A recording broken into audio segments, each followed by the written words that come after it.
welcome our guests that are in here today. I see Eckert from the Naples Apple User Group, as well as George Rubin and from Naples Apple User Group. Welcome.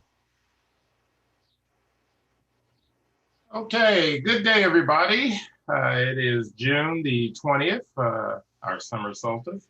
I am George Brooks, and welcome to the Suburban Chicago Apple Users Group. Uh, Today, we have two presenters. We have Dave Ginsburg and Chita Hunter. Chita Hunter, I apologize. And actually, hey, if everybody could mute their mics, we'd appreciate that. Okay, as we get started. By the way, we also have our chat room for a Q&A. So if at any time when you see our presenters presenting something, please don't hesitate to put a question or if you have a comment in the Q&A and we will get right to you. Okay. Well, today, as I stated, we have Dave Ginsburg. I'm going to go ahead and introduce Dave, and we're going to dive right into today's presentation. David Ginsburg is our current president of the Chicago Apple Users Group, Suburban Chicago Apple Users Group. He is, Dave is very knowledgeable in PCs as well as Macs and mobile devices. He chairs our iOS SIG. He also is a podcaster. He contributes to a lot of podcasts throughout the podcasting world, but he also has his own podcast, which has done over 100 episodes, In Touch with iOS. He also is a contributor for Mac Guys Only and iChart. We're fortunate to have Dave Ginsburg with us, and go ahead, Dave. Thank you, George. Welcome everybody. As I wanted to make sure if I didn't mention your names, those of you that are from our fellow Apple user groups, we welcome you to our meeting today. Really appreciate you joining us today, and hope you enjoy the session. I am gonna do a discussion on the Apple News app, and we'll open up towards the end with a Q&A. We had about 20 minutes, so we have a really good session here. So let me go ahead and share my screen, and we'll get started. And I'm going to share my iPhone here with you as well.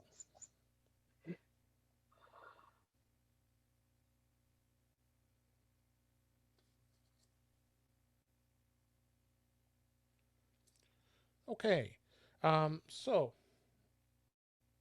the Apple News app. I am as the way the world has been lately, and I think a lot of people like to be able to uh, read a lot of the news. I think Apple has done a really good job of curating a lot of the news in one place using the Apple News app.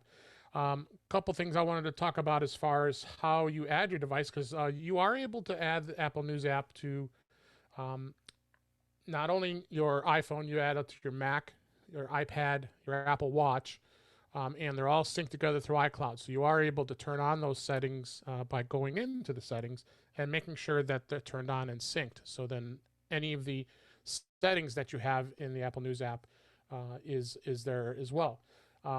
Real cool thing about the Apple News app, you also are able to read news. I know it's a little tough on the Apple Watch, but it does give you a good option to be able to do that.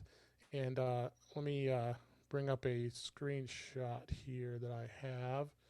And instead of me doing a fumbling demo with the Apple Watch, I just wanted to kind of show you what it looks like here. And as you see here, it it just brings up news notifications right on the watch. It'll actually notify you, and you'll be able to actually scroll through and be able to read it. And if it's something that you actually want to be able to read later, you actually can click save for later, or you can you can you can actually go in and actually dismiss it as well, if it's something that's not interested to you. So uh, uh, really cool things as far as that goes. Um, let's close this out. Go back here. Then also what I wanted to show you is just to making sure as far as turning on the settings, and you have everything set as far as um, uh, the syncing goes. You go into your account, go under iCloud here, and here's the news. Here's the news uh, icon here. Just make sure that this is checked off here, and this gives you the option as far as uh, syncing everything that you're doing with the news app. Um, so let's just go ahead and dig right into the news app here, and let me show you what it's all about. So if I go in here, this is the news app here, and you see it's got a nice. I'm using dark mode with the Apple Watch, so Apple iPhone, I should say. And so you have a nice experience being able to read through, and it has all the stories that it kind of trends and looks to see as you read things, and gives you some of the ways of being able to read through this. Let me also show it to you on the iPad so you kind of see the differences here. I'm going to mirror my iPad here real quick so you get them both on the screen. And put that on here. 1, 3, 6. All right. Okay, so as you see, similar experience on the iPad here. You have, and this kind of actually shows you the layout here. On the iPhone, it doesn't give you as much of a list. You have to actually go in here into the following. So it actually shows you what you're following and what you can change. Where here on the iPad, it's giving it to you here as far as being able to scroll through. These are the standard channels here. These channels here are all standard that are part of Apple the News app. So right now we're in News Today, so we can go through and scroll through the news here on the iPad, and this gives you the options here as far as what's the top stories for today. I'll talk about News Plus here in just a moment, so I'm gonna skip over that. We'll spend a little more time here. So they've got channels. This is what these are. These are channels like specifically now. Here's information about the election. Of course, lots of discussion about COVID-19. Any stories that you save, you can go through and actually bookmark them through the saved stories, and also shows the history of any of this of all the stories that you've been looking through. Now down here is the topics. Let me, as you can see here, you get lots of topics here where you have all kinds of different things in here. And I've got a lot of stuff in here that has information as far as that goes, and allows you to be able to scroll through and add whatever of interest there is to you. So if you scroll all the way down to the bottom here, these are going to be some suggestions here. It actually shows you some suggestions that if you wanted to have specifics, like Siri will also work with this as well. If you wanted to actually ask the Yes Lady how to talk about something in the news app related to these different types of topics. And here is where you also have the area here where you're able to actually do modifications and also discover channels and topics. Now, if you go down here, let's go down here and actually do the discover topics, and then now you can follow your favorites in here. I'm going to turn off my iPhone here real quick since it's basically the same, so you're not as distracted. So we can get on the bigger screen here. So now here are your favorites. Now, if you wanted to add any of these favorites, news stories in here, you could. Now, interesting, here's the Chicago Tribune for us in Chicago here. I can tap and add this and go click done. Now, you do have to, in the case of the Chicago Tribune, now to bring it up here into your channels and topics, in this case, the Chicago Tribune is not included in News Plus, so you will have to subscribe in order to be able to see the content. But many of the other news organizations are offering, open channels in here. Now, the Washington Post, the New York Times, those are also subscriptions, aren't included in here as well. So it just gives you the options as far as subscribing to many of these news outlets, and you can add so many different things in here, and it just keeps going on and on and on, as you see here, as far as giving you lots of options of what interests you as far as that goes. Notifications, you actually can turn on notifications with the iPhone or the iPad.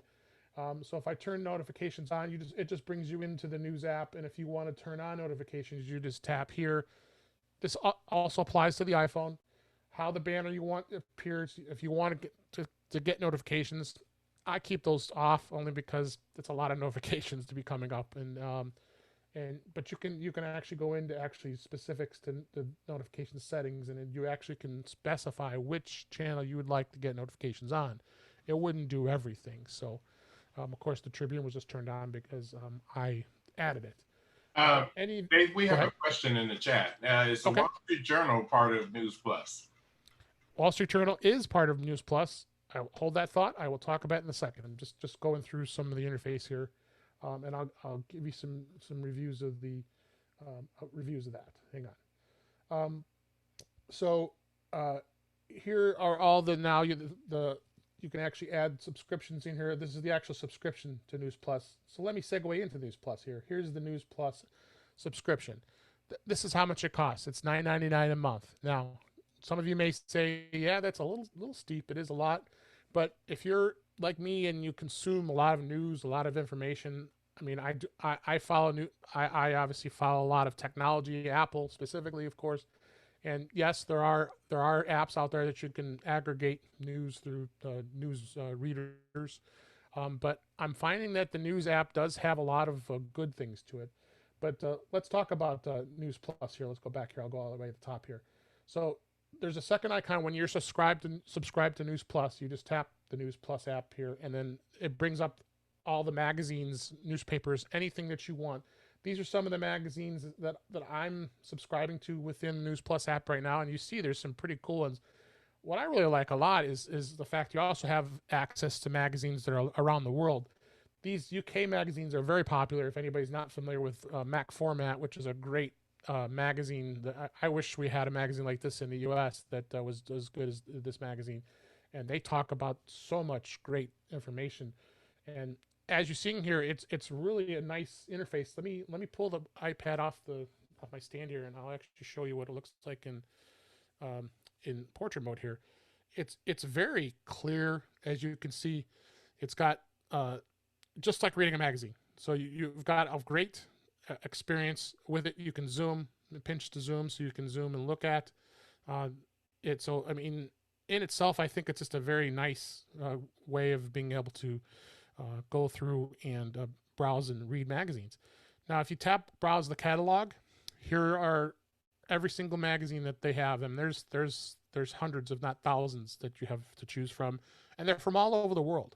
So here's Billboard magazine. You know, this is a very expensive subscription in itself. If you wanted to read, if you're into the music and you want to read, if you want to read things about in Billboard, it's included in the $10 a month. So there's a lot of great things in here. Bloomberg Business. I mean, that's another one that can be very expensive if you have a subscription to that. Another great experience being able to read through these magazines and having a great option with that. So it really, as you see here through the way it's laid out for magazines, you can go into featured. So it'll show featured magazines. There's a National Geographic. I mean, as you see, there's some pretty big titles in here that you can read for free, which is included in the $10 a month with News Plus. Also here, like there's specifics to topics. Like here's cars. You know, of course, the big car magazines like Car and Driver, Road and Track. Another topic that a lot of people are interested in. Entertainment, People Magazine, New Yorker, New York Magazine, Rolling Stone, another one that's popular. Variety, that's another magazine. If you're into reading about the Hollywood and the business, this subscription itself is the News Plus will pay for it if you're interested in that. You have, as you see, all the topics here. I can keep going, and then of course it'll narrow down to my favorite, which would be like science and tech. So you have a lot of the tech magazines here, and of course Popular Mechanics, Popular Science. There's Macworld, PC World, PC Magazine. It just goes on and on. Mac Life, which I'm sure a lot of us read. So a lot of great titles in here. Now, you asked about the Wall Street Journal. Yes, the Wall Street Journal is included. Now, I'll show you here that I have it bookmarked in my channels and topics. If I go to the Wall Street Journal, it's not going to be the same experience as what you're used to if you're already a subscriber to the Wall Street Journal. So just bear in mind, it won't be the exact same experience. But you know, if you don't want to spend that big money, Wall Street Journal alone can be, I think, $100 plus a year for that subscription by itself. I think it's even more. So, but this is the Wall Street Journal, and as you see, you can go through and tap the articles. You have full access. So every article that's in here, it's available. I like reading Joanna Stern. She's the technology writer for the Wall Street Journal, and she's on here, so you can go through and read a lot of these articles in here, as well as any other technology as in there as well. So is there any questions in the chat, George, at all? Not from what I see here. It's just a comment about they also have Rolling Stone, which you I already mentioned. But there I are. just mentioned Rolling Stone, yes. Mhm. So so as you see, this has a great layout, and I really like it. Now, other thing you can do, let me show here on my screen. You can subscribe to a daily newsletter that'll be mailed to you. This is actually a PDF I made of it from the other day, or actually from yesterday. So this is the actual top stories, and it gives you like a briefing each day. So they'll email this to you each day, and here are some of the articles that they highlight for you, and you can what's talked about. The links are right there. It'll bring you to the news app, and this will come up on your iPhone, your iPad, or your Mac, and it gives it that. So it looks like I have about 5 minutes left here. Let so so I recommend subscribing to that. Let me show you. It's kind of buried how you do that. The newsletters opt-in, you have to go to the actual, you actually have to go to the website appleid.apple.com. That's where you manage your Apple ID, and you got to scroll all the way down to the bottom of the screen here, and this is the checkoffs that it gives you. Sorry, I got to put my iPad here so I'm not dropping it. And it gives you these checkoffs and allows you to be able to check off. This is the one you really should check off here is Apple newsletter that it'll send you. But it also gives you announcements and all the other things for messages with Apple that's available as well. And like I said, I think I think the service is pretty good for the most part. I did turn it off for a while because I thought it was a little pricey. It is, but I just resubscribed not the last month or two, and I'm liking it. I'm really liking it a lot more, and I think I really want to use it more often than I had normally been doing. Let me go back into the app here, and I'm very excited about it. Now, there's going to be a couple new features that are be coming up. Of course, I could not mention the WWDC announcements that'll be happening this Monday, and one of the announcements that I think is going to happen with iOS 14 is the fact that they're going to add a way that it'll actually read the article to you, as well as the fact that you could set it so, like, let's say you're in your car and you want the article read to you through the news app. It'll actually read it to you through Bluetooth and play that on there. That option is going to be available here very soon, and I'm pretty excited about that. So I think that any voice is going to be available to it. It all integrates with Siri as well, and as you see here, I've added a lot of sections here. I really like how you're able to really narrow things down that interests you. Not only go ahead. Excuse me, Dave. We actually have a couple of questions in the chat. Someone's asking, is Apple going to add any new titles like England's iCreate or Photoshop's Creative?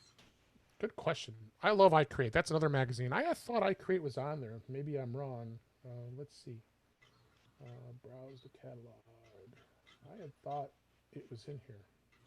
Someone also asked about that they actually read Time magazine for years, and they like to read via the iPad because they can control the font size. That's a very valid point about being able to control the font size.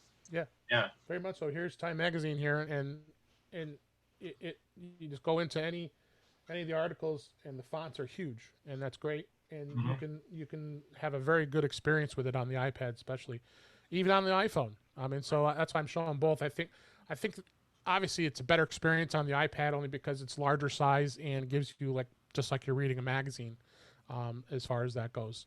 And by the way, this is very green too. Nothing to recycle. Very green, yes, very, very green. So. Also, there's a question in. Has anybody heard anything about bundling? Good question. Music, news, TV, or yeah, there was a lot of rumors about that. I've actually talked about that on my podcast, and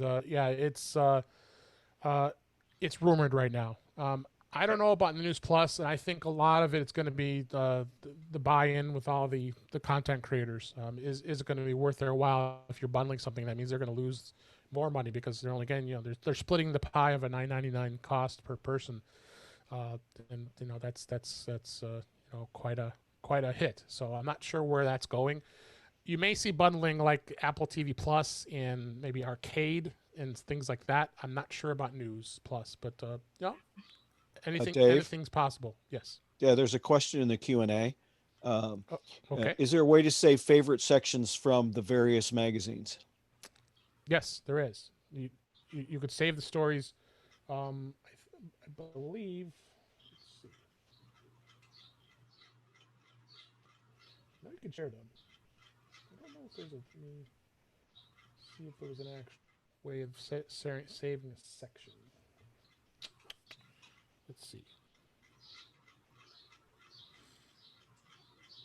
I believe you could bookmark it for later. I have to get back to that on that question. I'm not sure exactly for the sake of time here to. Yeah, I don't remember that, either. So stories. Yeah, I will look at that and we'll get back that answer to you. Any more questions before we wrap up? That's it. Nothing else. Well, since you're actually doing, I know this is kind of off topic. Somebody had a question about how to turn off the contact tracing in 13.5.1. I know that Dave is our iOS guru. So, let me get that answer. Sorry, I got the iPad back on my. You're away from your mic, Dave. Yeah, I had to put my iPad back on. Sorry. Let me get that answer because for the sake of time, that's going to take a little longer than I could. Okay, so we'll answer that possibly later. Yes, just to make sure I reminded of that. And all right, well, I want to wrap things up here. I want to mention that, of course, Monday is the Worldwide Developers Conference keynote speech.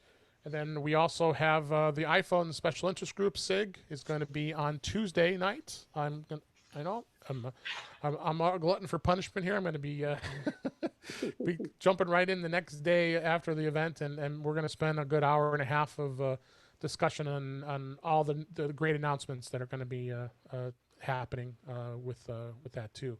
So I'm hoping to have a great event on that day, and also be on the For Mac Guys Only podcast on Monday. So you'll see postings of that, and of course my podcast, In Touch with iOS. I'll be on Thursday. Will be our recording, so we're actually going to have Mr. Chuck Joyner on the show, and so we're going to have a lot of great dialogue to talk about what all the announcements. So you have a few minutes, Dave. I do. I thought I had 20 minutes. Okay. Well, I see some. Let's answer some questions. So, Frank, I see is raising his hand. So, do we have any questions? Have a question from Frank at all in the Q&A? Nope, I didn't see anything. Nothing in the Q&A. And no chat. All right. Anything else from the panelists? They have anything they can think of before we move on? Everybody out there is being really quiet. I'm really shocked. We have 44 people. Yes, we have great turnout today. Appreciate everybody being here. Not enough coffee yet this morning, Dave. That's the problem. Yeah, I think that's probably is. Not enough coffee at all. So. Here, I got a question since nobody else is going to come with one. Since this last update on the on your Watch OS, have you noticed that your battery seems to be going? Is it just me that the battery seems to be draining faster?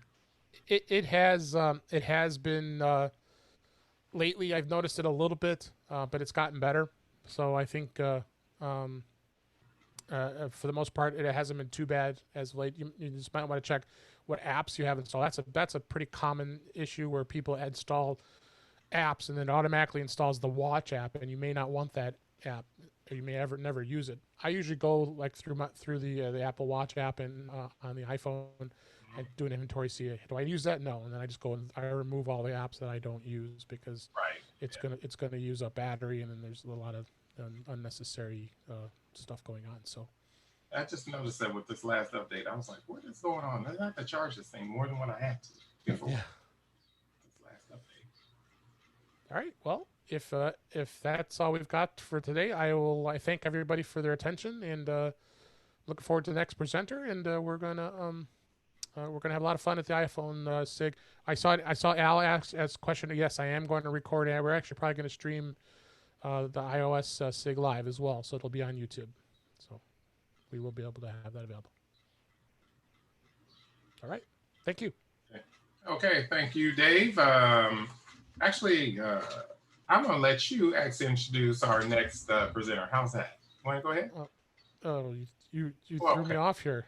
Oh, well, okay. On my list of agenda, it says that you were going to introduce him. Hey, I can do it. Yeah, go ahead, do it. You got the. Okay. Our next presenter is Chita Hunter. She Cheetah. is, while Macs are fun and easy, you'll see the need to get to the point. She understands complexity of helping people with complex software. She has been a presenter with iconic since the iconic Apple 1984 commercial. She's been hooked on Mac and Apple products. She's been doing things for over the past 3 decades as far as technology and dealing with her Mac skills. She has done presentation and online trainings for Apple, the Adobe Users Group, with Adobe Systems. She's also an application specialist in Photoshop, InDesign, Illustrator, Acrobat, and many more. She is a training specialist, software training that can help you get work done.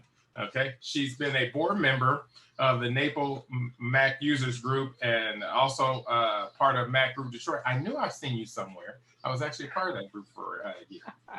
Well, actually a few years. I lived in Detroit for a year.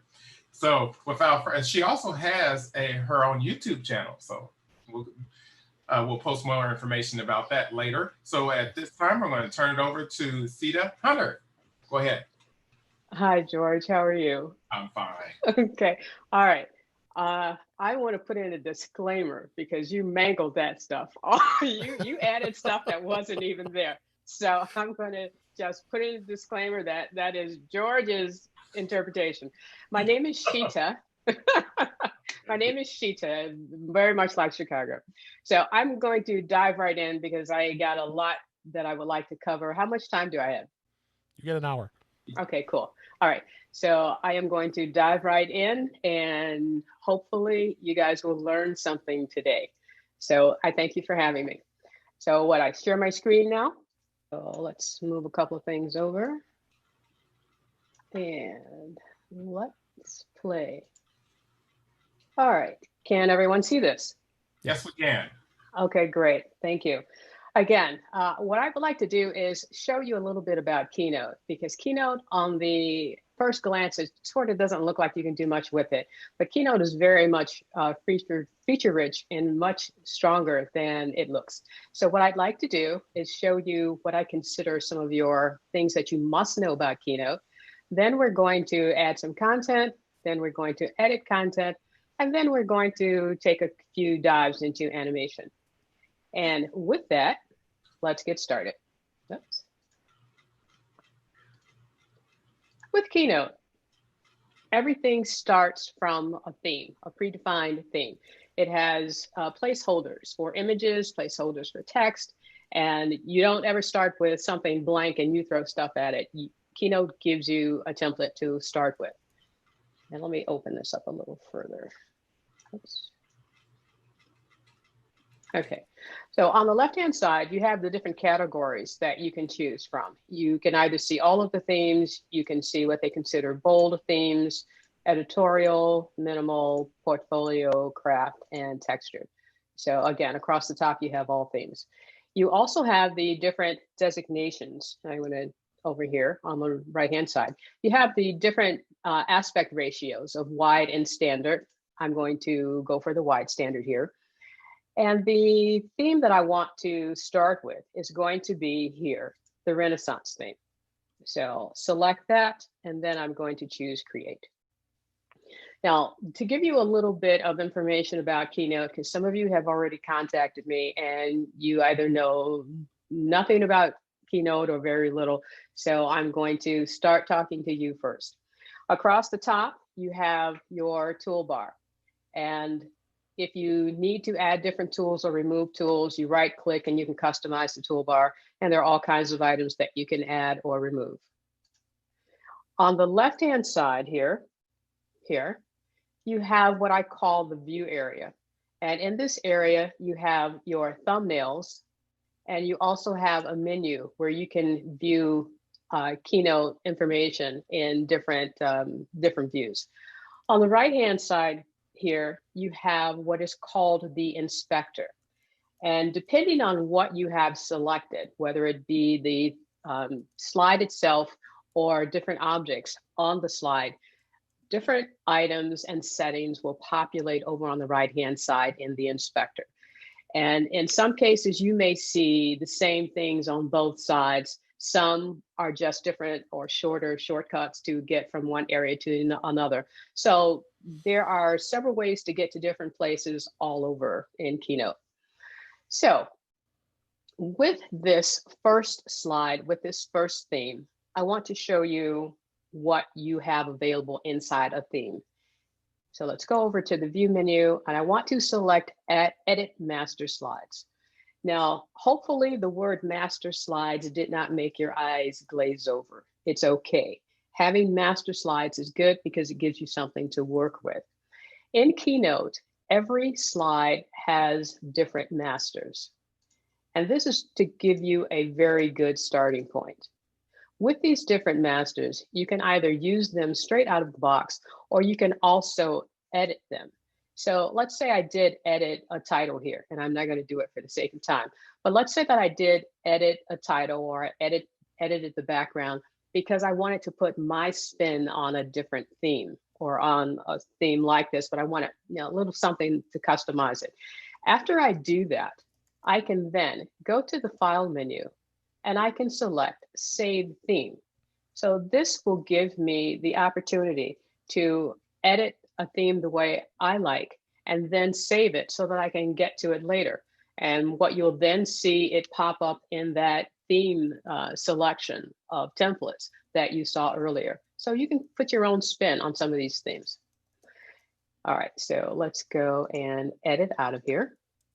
Now on the right-hand side, back over at the inspector, when you initially start with a theme, a template, you're automatically given the very first page of the theme, which is what's called the title and subtitle theme. I want to change that. And if I want to change that, I come over here to the right-hand side, to the inspector, and there is a Change Master button. So in this pop-up menu, you basically see all of the master slides that you saw on the left-hand side. So I can decide which master I want to work with. So I just picked one. If I don't like this, then I can pick another one. And the reason this is so flexible, because I know that you never ever change your mind about anything, right? Okay, I know you said yes. So you can anytime come in and change the slide layout that you're working with. Now, what if after going through all of this, you are looking and you say, you know, I really don't even want to use this thing. I want to use something else. You don't have to quit and start all over. What you can do is come over here to the inspector area, click on document, and you can then change the theme. So instead of starting with the Renaissance theme, I'm actually going to start with photo essay. And photo essay is up here in recents because I've used it before. But if I wanted to find photo essay here, I would go to minimal, slide over, and here is photo essay. And then I'm going to select choose. But before I select choose, I want to bring up this. Keep your style changes. If you had gone further into this slide and made some changes and wanted to keep them, you can keep them. So let's choose. And here is the theme that I really want to work with. You saw that you could easily change Keynote at any time. All right, so let's take a dive into doing some editing. So I have the correct theme, photo essay. Do I have the correct master that I want? Yes, I do want to start with this master page. All right, so let's take a dive into editing.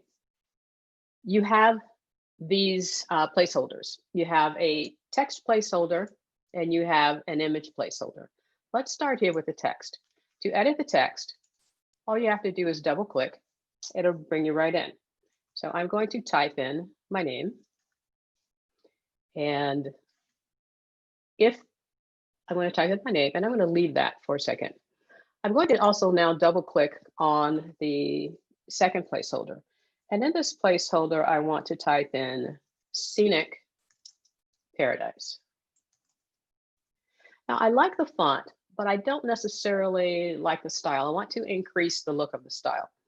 So I'm going to select that type and go back over on the right-hand side to the inspector and select Format.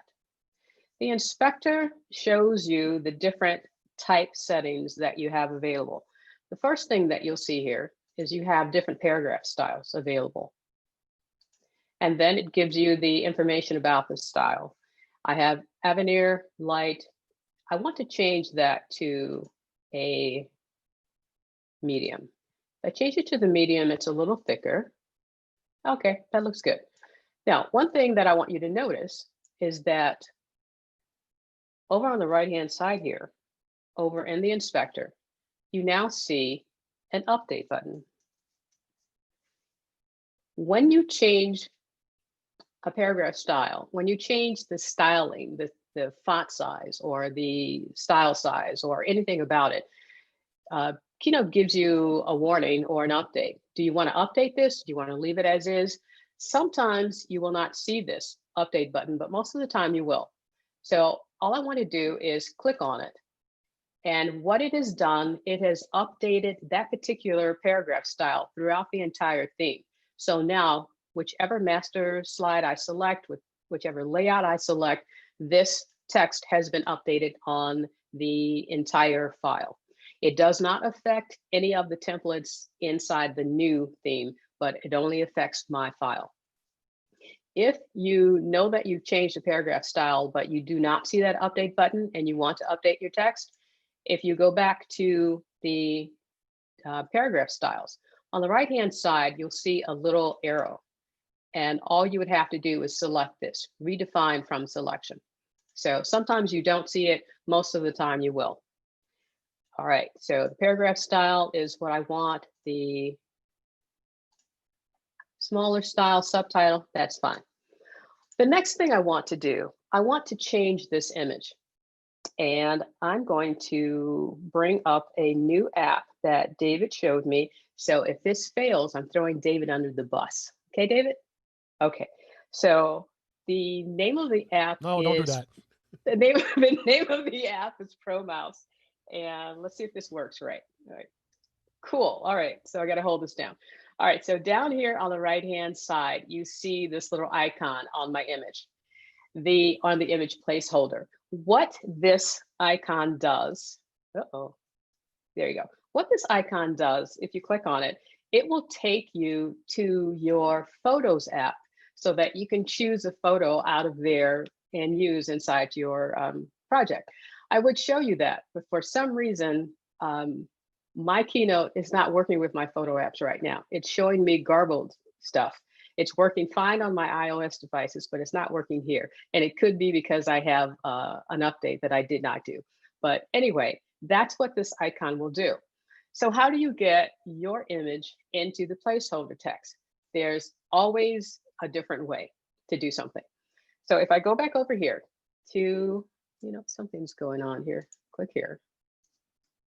Okay, if I go back over here to the inspector, placeholder selected, and I select the image tab, I can select the replace button. And let me say this, let me do this. Right now, you'll see this file name for this placeholder image. It won't print and it will not export out to, let's say if you exported it out to a PDF or a movie, this image will not print and will not export out, so you can't accidentally have a copyright infringement. All right, so back to replace. I'm going to select replace. It's going to bring up a sheet to allow me to choose from my computer, anywhere I want to go. So the images I am going to select are this one and select open. And now my image populates into that placeholder. All right, so this is where I want to start. I'm going to probably add 3 more slides to this project. To do that, I'm over here. You know, I have two mouse pointers, and my other mouse pointer just got jealous and decided not to work once I started working with Pro Mouse. So I'm going to have to make this work. I'm going to go over here on the left-hand side, and I want to select add this plus sign, which is add slide. The slide that I want to add will be photo vertical. It'll be this one.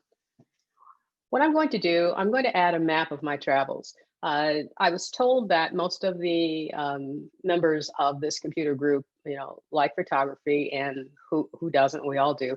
So I want to make this a photography theme of some of the images that I've taken, and possibly put a little blurb about them. And I also want to put in a map of the place that I've been.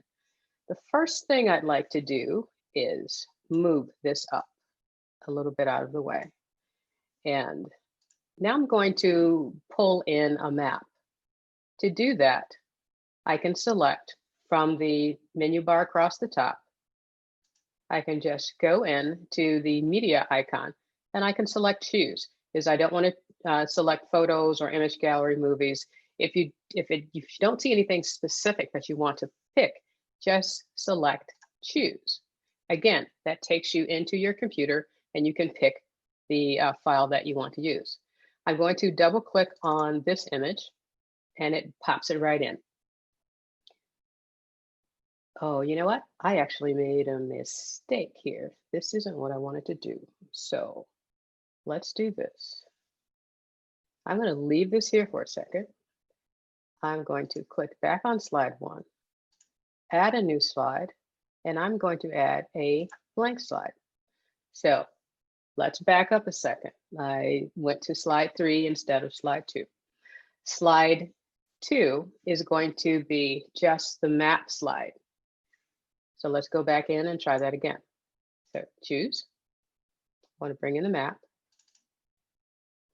And let's resize this a little bit. Okay. And let's put this here. All right, so this is what I want to do. I want to show this map, and I want to have the blue of the ocean take up the entire slide. What I'm going to do is go to the toolbar, select the shape icon, and bring in a rectangle. I want this rectangle to be as large as the entire slide. So now where's my map?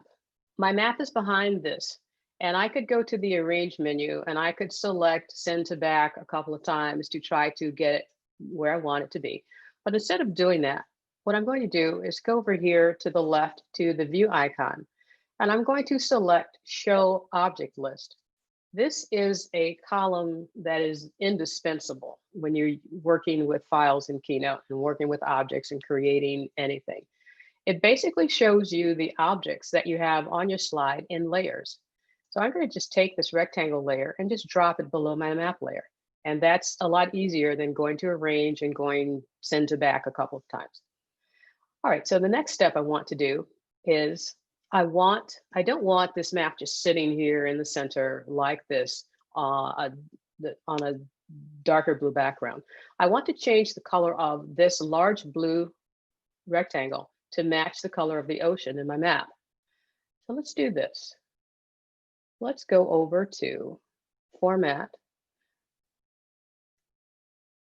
On the right-hand side here, I'm going to go to Format. You see the color. What I'm going to do is select on this rainbow icon, and that brings up this. And this is where you can select the different colors. So I could change that to all kinds of hideous colors. But if I try to select the blue, you see it doesn't quite match. So this is what I'm going to do. Here, you'll see an eyedropper. If I select the eyedropper, and then with the rectangle in the back still selected, and click on the blue of the ocean, that rectangle now becomes that color blue.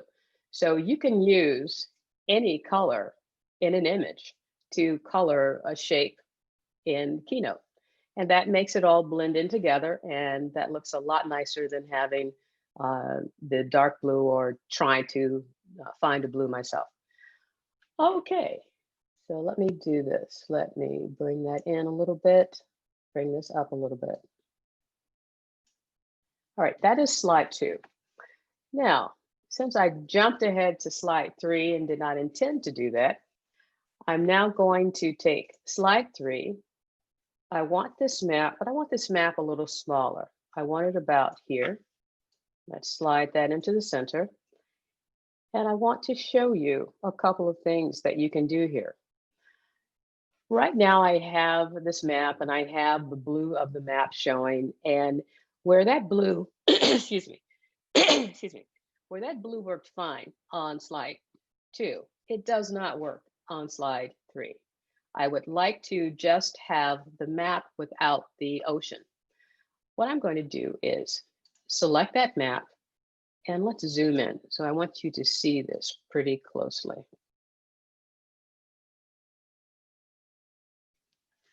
All right, with the map selected, if you go over on the right-hand side here to the inspector area, you have this button, Instant Alpha.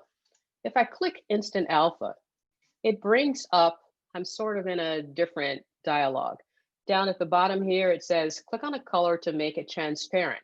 What it does not delete the color. It sort of puts what's called an alpha channel or hides the color. So if I click on this blue, you'll see that it basically is going away. It's hiding. And I could also click inside any of the letters and the blue inside the letters would go away. So having the ability to create an instant alpha channel really aids in what you can do here. I'm going to select done and see how this looks. I can always come back to it. So great, that turned out pretty good. But I do see I have some leftover blue remnants here. So I'm just going to go back to Instant Alpha and click on these areas, and hopefully all of them will go away the way I want them to go away. So I click off, and I do have a couple of stubborn areas here, but this works pretty good. All right. Okay, let's zoom in. Can't get all of it. Zoom in a little more. All right, so the closer you zoom in, the better this should work. Let's try that one more time. Come over. And if not, I'm going to leave it. I do have a finished project. There we go. And you know there's always some kind of challenge while you're doing the presentation. I call it trial by fire. Okay, great. I think that turned out better. So let's zoom back out. Let's go back out to 50%. And let's we have a question, if I could interrupt, if that's okay. Go ahead. Okay, Go ahead. Thank you. Mhm. Someone was asking, is our Keynote presentations, can they be printed as an Apple book if they're created in like the ones that were created in Photos?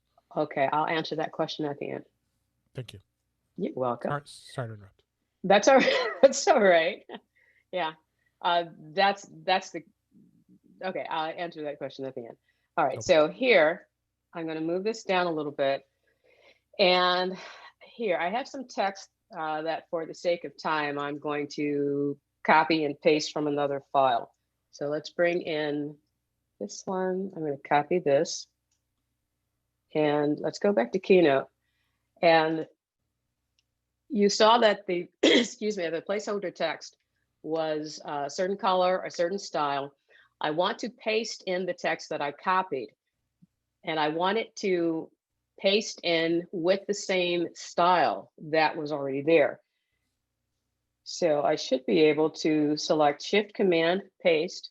Oh, that is not what I wanted to paste in because that's the meeting number. So let's try that again. You know, there's always the trial by fire, right? Okay, so let's try that. And there we go. Okay, there's always something. All right, so I pasted in that text. It came in with the same style and the same size as the placeholder text.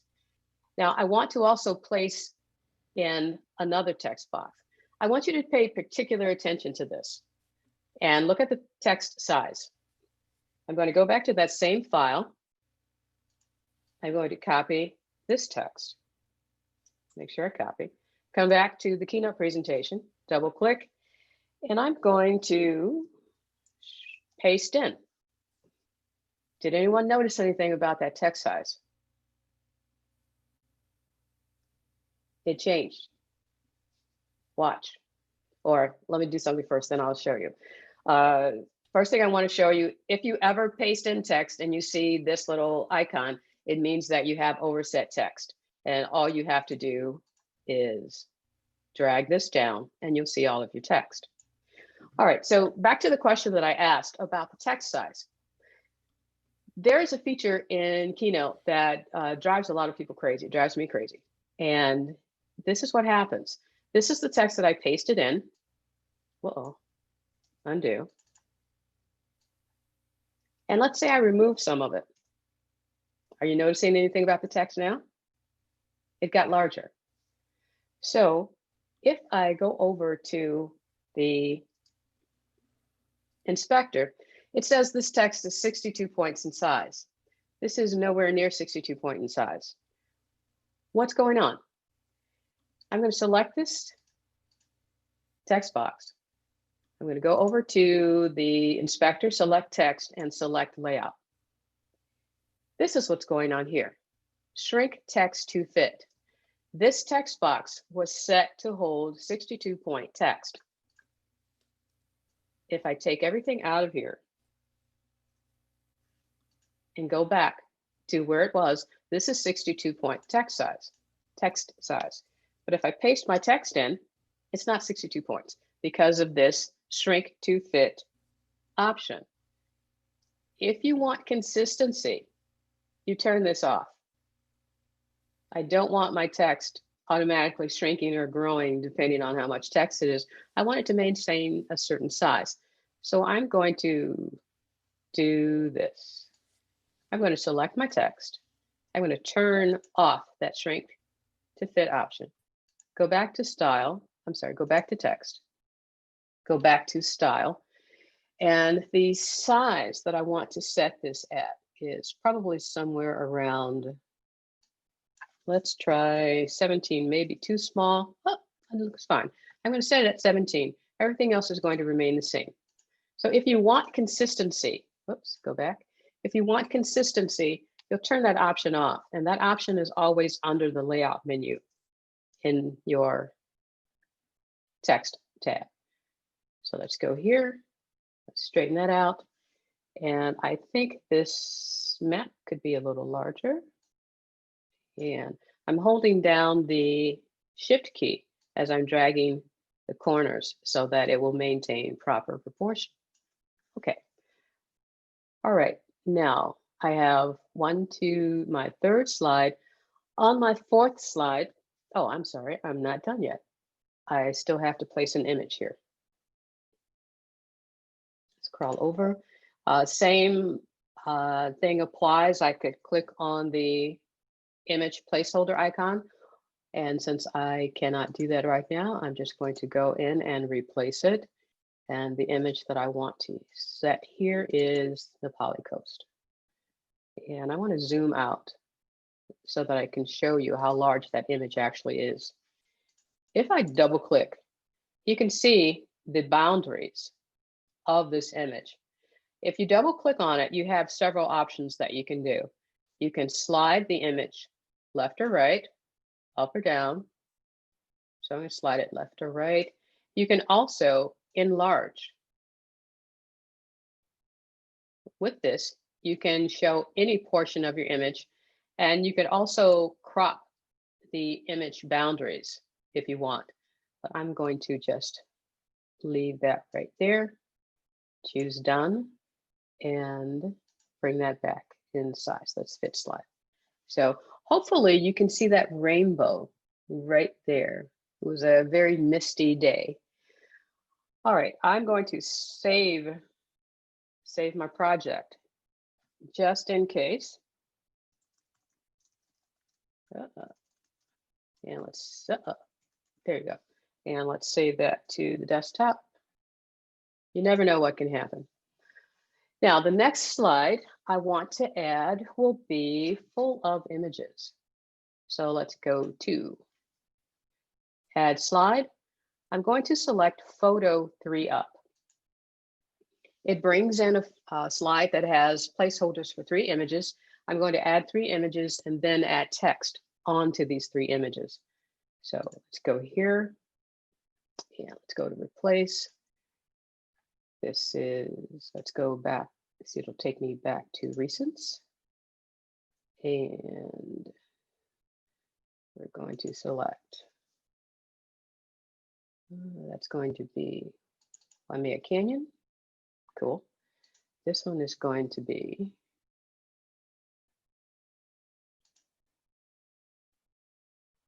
that's going to be this one. Cool. And with this image, we're going to select here. All right. All right, so I have my images. And also, again, for the sake of time, I have the text that I want to paste in here copied somewhere already. So I'm going to go and pick up that text. That would be here on this slide. So let's select 1, 2, and 3 and copy and go back to this one. And let's paste. Quite cool. And it even pasted in the right areas. All right. So now I have my images, my text. I've told you the things I think are very important for you to know about the themes and changing the pages in the master pages. We're adding content. So we have slide 1. We have slide 2 with the map.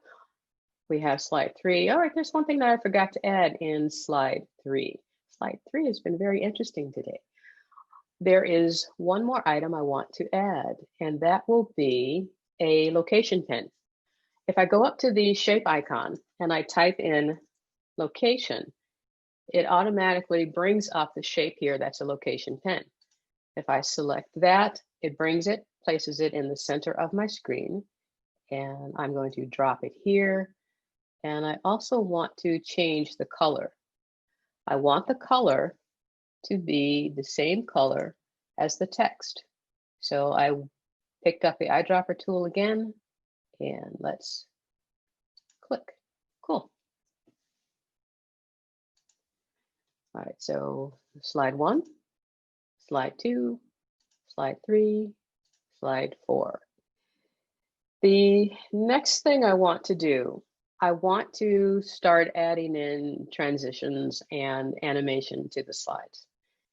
When you have a slide selected, when you go over to the inspector panel over here on the right-hand side, you can click on the animate button and it'll bring up transition effects. When you have a slide selected, the transitions pertain to the slide only. When you have an object selected, the transition animation will pertain to the slide. So let me go in and let's start adding the animation that I want to add to these. And okay, let's start with slide 1.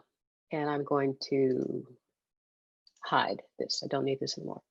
Slide 1, in order to add an animation, or transition, you just select the Add Effect button. And you have all these different transitions that you can select from. If you want to preview them pretty quickly, over on the right-hand side, that's really not seen unless your mouse is hovering over on the right-hand side, a little preview text will pop up. And I could select any one of these so that they will preview what the transition will be. So the transition is from this first slide to the next slide. You can have all kinds of fun with this. The transition that I want to select right now is dissolve. All right, so we're going to then click on dissolve. And now we have dissolve. The duration, I want to set the duration at 2 0.5 seconds. Right now, it's on click. So what that means is if I started a slideshow, when I clicked, then the transition would start. I want this transition to happen automatically.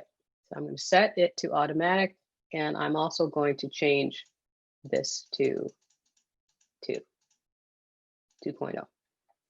All right, save. Going to slide 2. The transition effect that I want to set to slide 2 will be very different. I want to add an effect. I want to select one that's called Magic Move. And I'm just going to select this. I'm not going to preview it, I'm going to select it. When you select Magic Move, it gives you this alert or tells you what it's going to do. Magic Move animates objects from this slide to their positions on the next slide. The two slides must have at least one object in common, but a different appearance or position on each slide. So I'm going to choose OK, because I do have this same map on slide 3. And I'm going to preview that in a second to show you as soon as I finish with the transitions. For Magic Move, I want the duration set at 2.5. It's going to match by object. It's going to ease in and ease out. What ease in and ease out means is that it's going to slowly accelerate fast, and then slow down before it stops. So it actually gives a smoother transition for your objects. You can select ease in, which would start slow and end fast, ease out, which start fast and end slow. Ease in and ease out is I think, a more pleasing effect. I want this transition to not start on click. I want it to start automatically. The delay is going to be set at 3.50. Now, these settings that I'm putting in, they were painstakingly decided upon. Sometimes the numbers that you put in will work great, sometimes they won't. So you have to play with these settings to get the effect that you want to get. Now let's move on to slide 3. The transition for slide 3 will also be dissolve.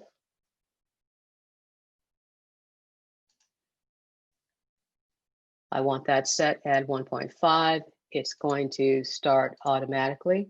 And the transition here will be 7.50. All right, let's save that. And before I go any further, I want to premiere something for you. So, and it helps to test out your transitions while you're doing it. So I'm going to start, and I did not set it to click. I set the transitions to happen automatically. Now watch Magic Move if this goes accordingly, and it did not go accordingly. So let's exit out of that and see why. Oh, I know why, because I haven't built an effect on it yet. Okay. Okay. It should have, and it did not. Well, we'll fix that as we go. Yeah.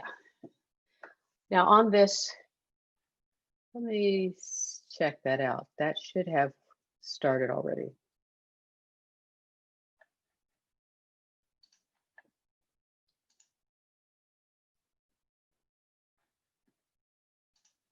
Oops, sorry. 1, 2, start now. Okay, it is not recognizing this.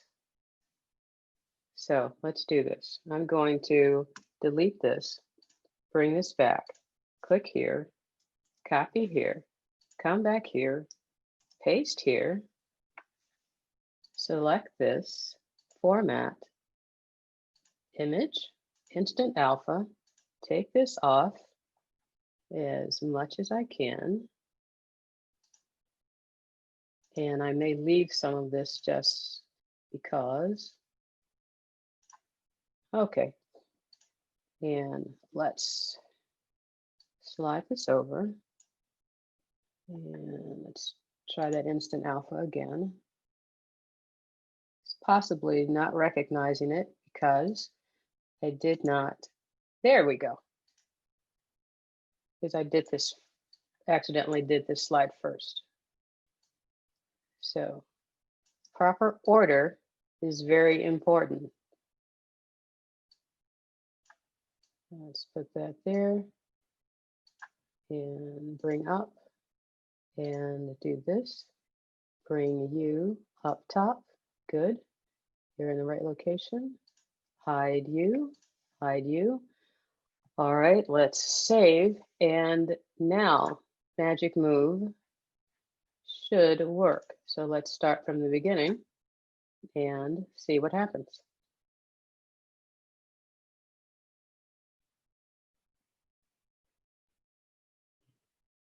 Oh, geez, it's not working. Of course, you know it, everything works right in practice, right? Okay, why aren't you working? Animate. Never fails. It never fails. Luckily, I have this already created, so I can show you how it's really supposed to work. But with the presentation, it never works. Okay, fade unmatch, match by object, magic move, preview, and why aren't you moving? Now, I don't like this. Why aren't you moving? Why aren't you moving? Should you check off unmatched object, maybe? Let me try this again. Transition, animate. Okay. Okay, it's set at magic move. Preview. I'm glad when other people have computer problems along with me. Absolutely, absolutely. Shared experience. Shared experience, absolutely. I'm going to try this one more time, and I hate. Okay, I'm not going to delete that slide. I'm going to select this and copy this. Let's try this again. We're going to add. We're going to add you. If I have to copy the other elements, I will, but this one should work this way. Right. So before I even do anything, built in, animate, transition, no build, animate, file, no object selected, transition, on click, automatic. Let's see if you will transition from here.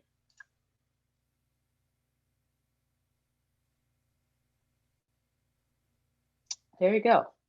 So for whatever reason, it does not like this slide. So I'm just going to rebuild. And I should be able to take these two items, copy, take these two items, oops, let's delete, and paste. There we are. And the image I can just pull back in. So I'll take this slide, right click on it and delete it and go back to this slide, back here, back to format, back to image, back to replace, and that is the Nepali coast. Go. All right, and go back to slide 2, back to animate, preview that again to make sure that it does what it's supposed to do. There you go. So with Magic Move, you have to have an object, you have to have the same object on both slides, slide 2 and slide 3. And this on slide 3 changed position and changed size. It should work just fine, even if I remove the alpha mask and here, right there. If we're going to select done even if I have that line there, which I don't like, but just for the sake of time. All right, so let's preview this once more. Paradise. Map. Magic Move should now take this map and reduce it down in size to the new map with the alpha channel going away. Even though we see part of the alpha channel there, you can pretend that it is, I can't pretend, sorry. Let's do a little bit here. Select, instant alpha, and select, instant alpha. And all right, enough. You might still see a little bit of it there, but I'm going to leave it there for the sake of time and what I need to do here.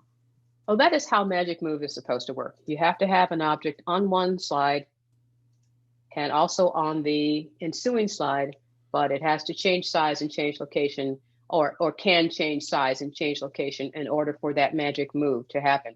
Magic Move is built into Keynote. Otherwise, if you had to do that, it would take a lot more time than having the slide automatically do that.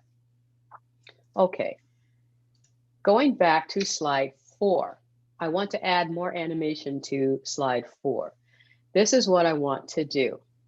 I want this image on the right-hand side to show up first. It's not going to fade in, it's going to be on the slide as soon as the slide shows.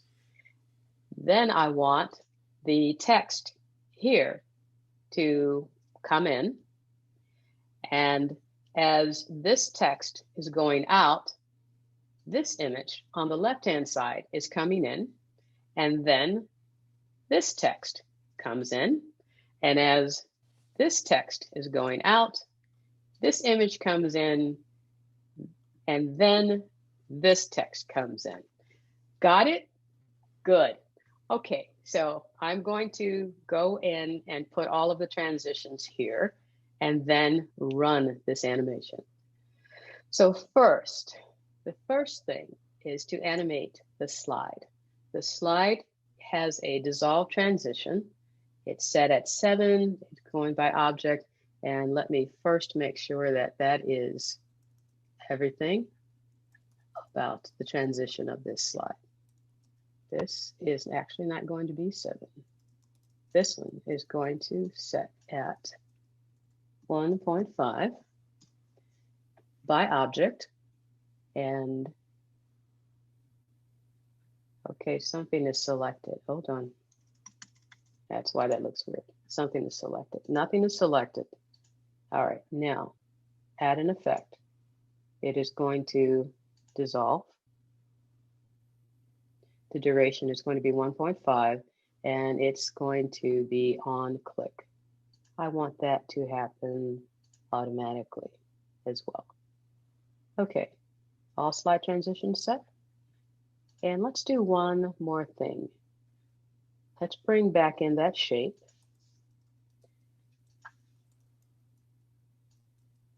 And we're going to reset the color of this shape. Eyedropper tool. Let's set that back to blue. Okay. Because I want to add an effect on this object. I want to animate this object. And the object is going to have a squish.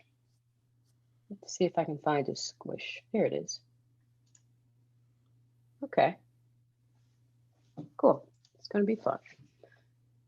All right, let's go back to slide 4 and let me set up the animation for slide 4.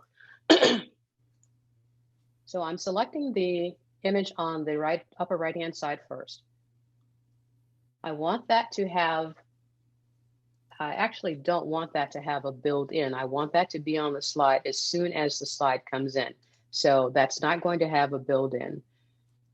What is going to have a build-in is the text. The text is going to come in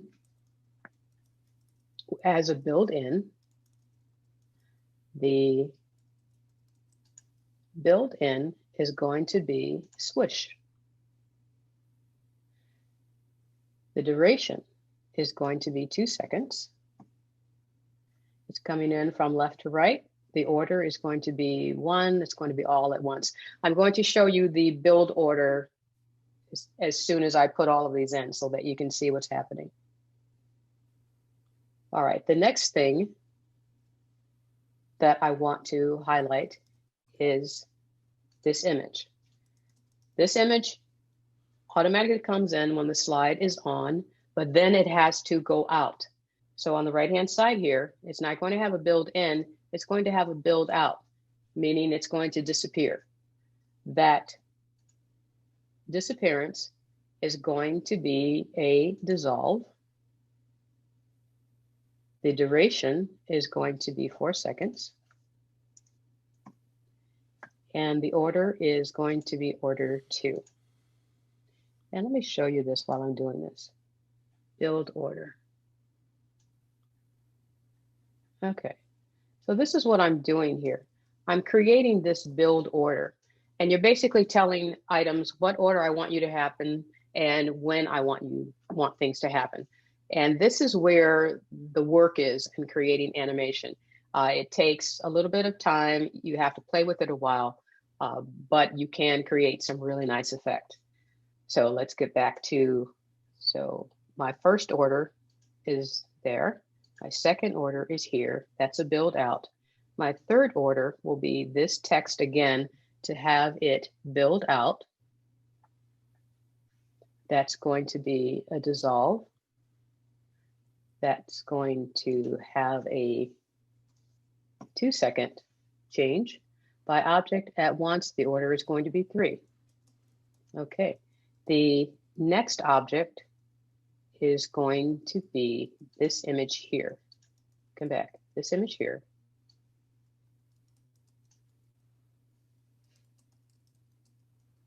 Inland, inland, and that's going to have a built-in, add an effect. We're going to set that as dissolve as well.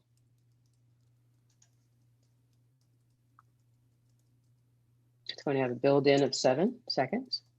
Ooh, it's a bit much. 7 seconds. The order is going to be 4. Okay, so that's number 4. The next thing that's popping in is going to be this text here. It's going to have a build-in.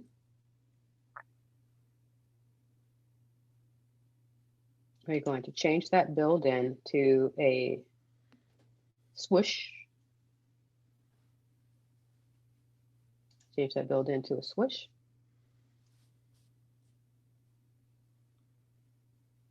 It's going to have a duration of 3 seconds. Left to right all at once, the order is going to be 5. Okay.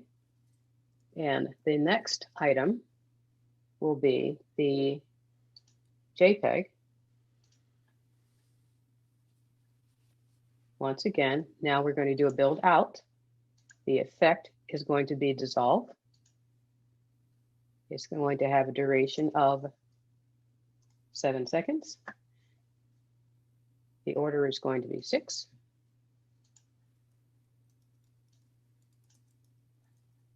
The next item is this text.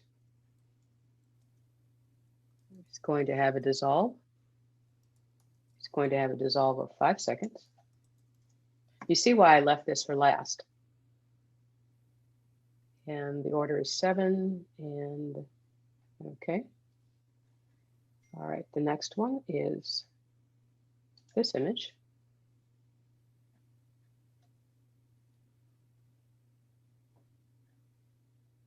Seven, 6,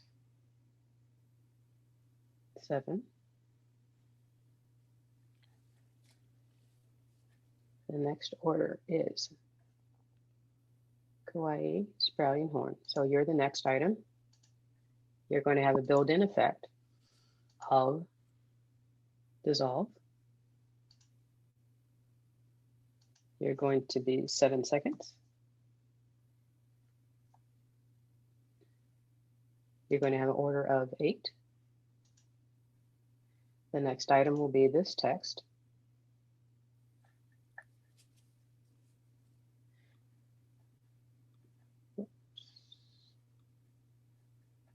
This text here. You're going to have a build-in of swish. Okay, I think I accidentally selected there. There we go. All right, so swish. You're going to have a duration of 4 seconds. Left to right, you're going to have an order of 9. Then this image again comes in or builds out. It's going to have a build out of a dissolve. That dissolve is going to take 7 seconds. You're going to have an order of 10. And then this text, you're going to build out. You're going to have a dissolve of 7 seconds, order 11, and okay. Yes, that took just as long as I thought it was going to take, but let's bring this out. It's very important that you know that you can do this. It will take time, but if you can do it, it's going to be great. Now, this is what's important about making your animation go smoothly. When you look at this build order, you'll see these lines in between and you'll see these spaces in between. With these lines and spaces in between, if I run this now, it will take longer than I want, but it may have what you might consider to be pauses or unnatural pauses that you cannot seem to overcome in the duration settings. So I found this little trick that I want to select and show you. So instead of having them happen one after another, I'm actually going to set some of them to happen with other settings. So the inland one is going to be fine. It's going to happen not on click, but after transition, because I want this to run automatically without me having any interaction with it at all. So it's going to happen after transition. I want a delay of 0.5 seconds. With the second build order, I want this one to happen with build 1. So as I do these, watch the build order items change and abut up to the other items above it. So that's going to have a start with build 1. That's actually going to have a delay of 5 seconds. The next one is going to happen after build 2. I don't want a delay. So that one after build 2. Okay. The next one here, that's going to happen with build 3. That's not going to have a delay. That's going to be fine. The next item, that's going to also happen with build 3. That's going to have a delay of 0.5 seconds, and everything else is going to be the same. The next one, make sure, 1, 2, 3, 4, 5, that's build 6. The next one here, that's going to happen after build 5. That's going to have a delay of 2 seconds. Okay. The next one, that's going to happen also with build 6. We're going to have a delay of 4 seconds there. The next one should be sprouting horn. That's also going to happen. That should happen with build 6. And it is not showing me with build 6. Okay, let's select with build 7. Nothing like an on-live presentation. And okay, I have actually, I think that's wrong because I have a little issue here. So here, here, here. How much time do we have? We're got probably about 5 minutes left here. Okay, so I'm showing you this. I have a completed item, but I'm showing you how you can build this. And I don't want to spend the time on the on building this. So let me bring up the completed one.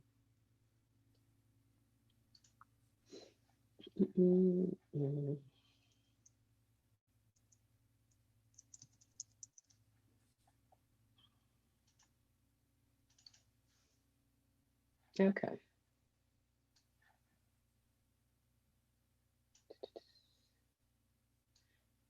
So here's the one that is completed. So we have inland build, after transition, with build 1, build 2. So this one is basically how I want this to run. And so I'm going to go to preview or play and show you this. I even added a movie to the end one. Sound file, sorry.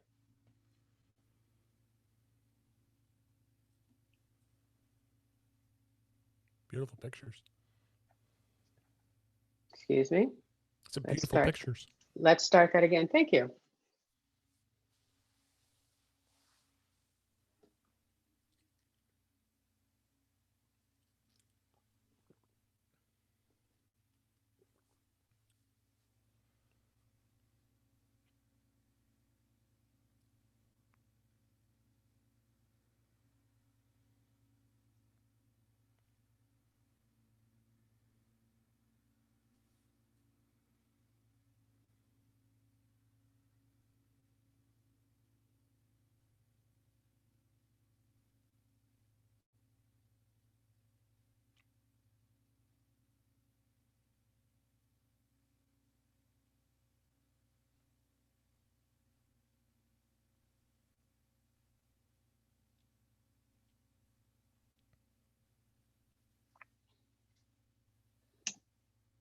Okay, so how did I get to that point? After building, adding the animation, adding the sound file, and let me show you where you can add the sound file. I'm just going to click on slide 1. If you go over to the inspector area and click on document and select audio, you can drop in a soundtrack for your entire slideshow. You can actually have a playlist of several that you can add, and they will play for the duration of the slideshow. Here in this file, what you saw was a animation on the Boeing. And if I preview that,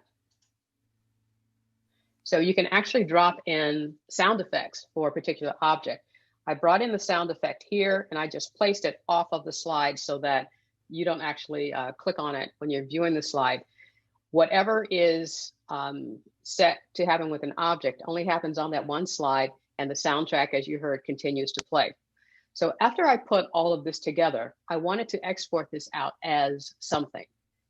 So if I go to File and select Export, you have different options. You can edit it or export it out to PDF, PowerPoint, movie, animated GIF, images, not a book. If you want to export it out as a book, you would do something like this in Pages, and it'll actually work out pretty well. So if I export this out, I can export it out to a movie. And actually, can I move you? Okay. I want to export it out as a self-playing movie, all of the slides. But notice here, you have go to next slide after so many seconds and go to next build. If you have animation on your slides, this has no effect on what you're doing. So it's there if you do not have animation and transitions already set on your slide. When you're exporting it out, you can export it out and think about what device you want to export it out to. 720p, if you're going to an iPad, iPad mini, iPhone, you can set it there. If you want to send it to an iPhone or an iPad with Retina display or Apple TV, you can set it to 1080p. So all I have to do next And I've already done this, so I've already exported it out. It's just going to ask you where you want to save it.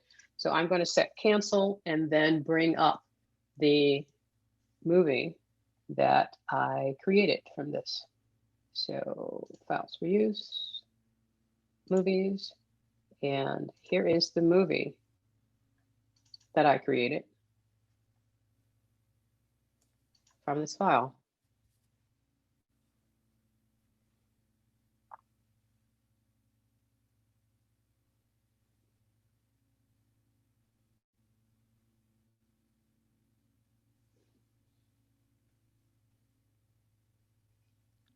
We have some questions if.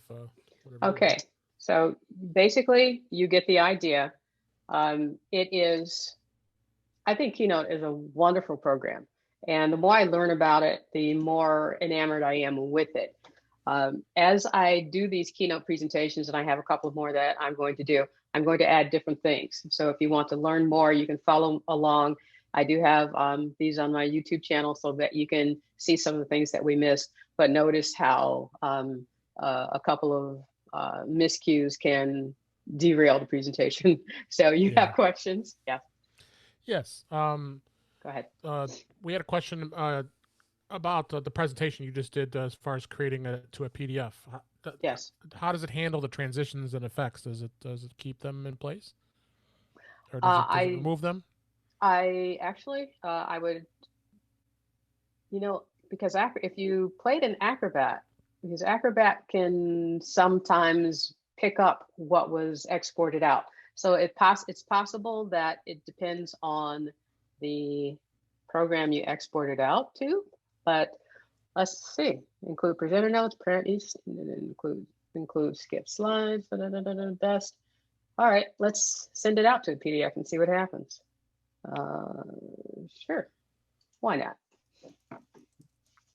Just go there, and hopefully I'll remember where it landed. It was in images and PDF. And Acrobat is over here. And let's see. So, view.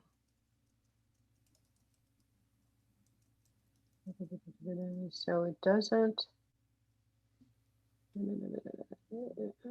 I haven't played a slideshow in Acrobat in a while, but Acrobat does play slideshows.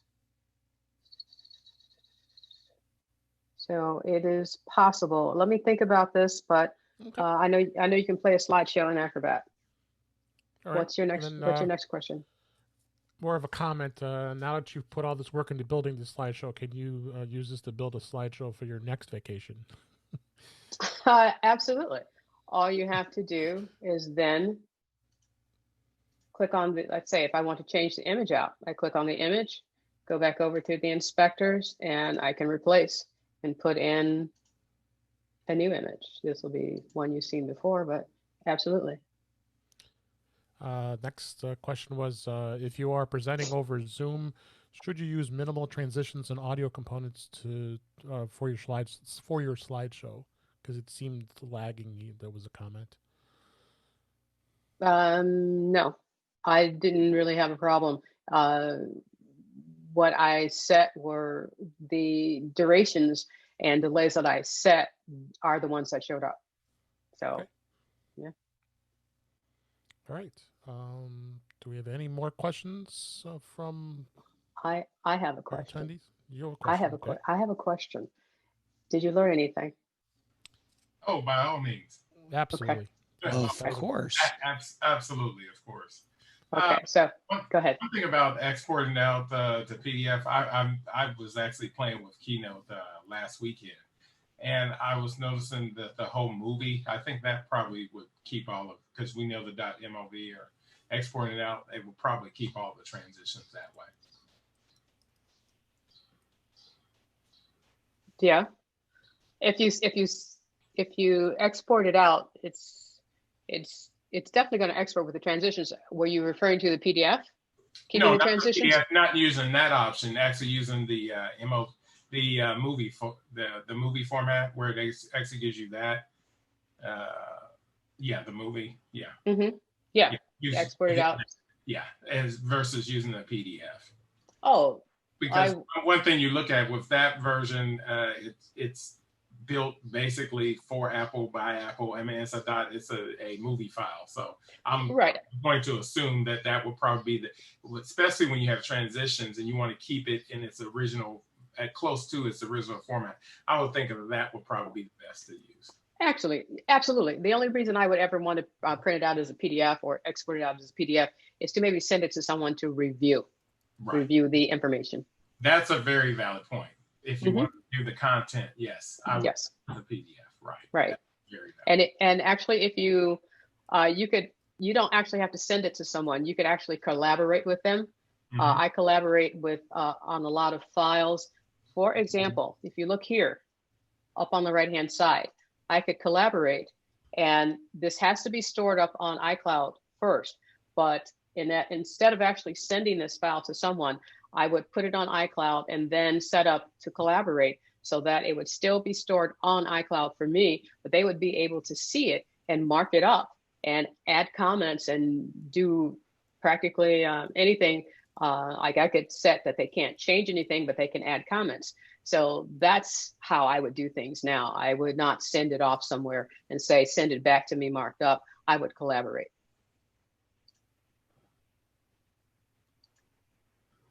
Okay, any other questions? Lots of great praise. You did a great job. We really appreciate everything. Great detail. Everybody was very giving some great comments here. Thank you. I appreciate it. Thank you, everyone. I hope you learned something, got something out of it. You know, we do have missteps during presentations, but I think for the most part, I hope that you can use, I think you can use a lot of the information that you saw here. And I can't thank you enough for coming on today. This was a great session, and we don't never get a lot of focus on Keynote like we had in the past. And then I thought this was really a good, refreshing way of getting some understanding, because I'm not good at it either. So, absolutely. What I wanted to show is that Keynote is more than just bullet points and charts and static images. You can really add a lot of life here. And as I said, the more time I spend in Keynote, the more enamored I get with the project. Oh, by all means. Okay. Any of the other panelists have any other questions for Chita? No, that's great. Thank you very much. You're quite welcome. Quite welcome. Appreciate your taking the time. If you could actually send us a link to your YouTube channel so we can actually post that in our community. I will. I absolutely will. And if please subscribe. And I'm trying to get 1,000 subscribers before the, by September. So if you can subscribe, please do. Okay, sure. All right, I will do that. All right, do I need to do anything to send back to you? No, I have it now. I appreciate it. Okay. Thank you. Okay, I want to thank her again for her presentation on Keynote. Of course, with this stay-at-home time, now's a good time to actually play with Keynote. I actually was playing with it last week myself. Now she's giving me some additional tools that I can play with Keynote.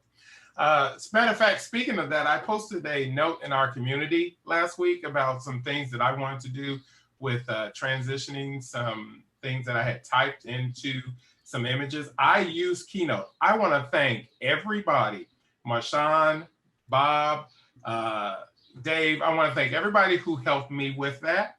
I really did a bang up job, I think. Really amazing. Well, hey, it's me. What do y'all expect me to say? But I had one slight little hiccup in the entire thing, and it was when I actually used Keynote to produce the images, they took a while to actually sync, and we all know how iCloud sync is. So I just want to bring that up to everybody. Maybe one day I won't do like Chita did. I'll show you what I did in Keynote. Actually, but just want to bring up that our next meeting is next week. It will be the iOS iPhone SIG. So look out for that notification that will be coming out. By the way, for those of you who missed our inaugural iPhoto SIG or Photo SIG, you missed a very good time. Okay, a really good time. I want to send a shout out to Mark. I actually have an interest in drones, and Mark was talking about drones, and I actually hung out with Mark yesterday, and I did my first drone flying with him, and it was just like awesome. I thank you, Marco, by the way. Marco. I really had a really good time. I almost thought I was going to fly his drone over into the freeway, but he was like, "Oh, you'll be fine." But really good time with him. For those, there is actually on our YouTube channel, you will find that recording. But I tell y'all, you really have to check out that photo. It still needs to be posted. Well, it will come. Sorry. It will come. Let me say that to our YouTube channel. For those of you who are not members, we will say join us. Okay, as far as joining our club, we are at myscau.org. You can also find us on Facebook. We have our YouTube channel. We also have our community. For those of you who are members and who are not a part of our community, shame on you. You see, I use the community. Community helped me with my transitions and my presentation. So by all means, join the community. And if you're not a member, join us. Okay. But I want to thank everybody who participated today, and thank everybody for showing up. Dave or Bob, did you have any final words? Yeah, I did. I want to thank Al Varney. He made a nice comment in the community about my podcast, In Touch with iOS, and not saying enough, so I'm going to say more about it. Listen to the podcast, In Touch with iOS, at intouchwithios.com. I posted a comment back in the community, so go ahead and take a look at that. There's a link in there too to iTunes. I'd love if anybody who is listening, if you are enjoying it, please leave a comment, leave a review on the iTunes store. I can always use more reviews on there. But yeah, we're having a lot of fun, and I just had Dave Hamilton on the show yesterday's.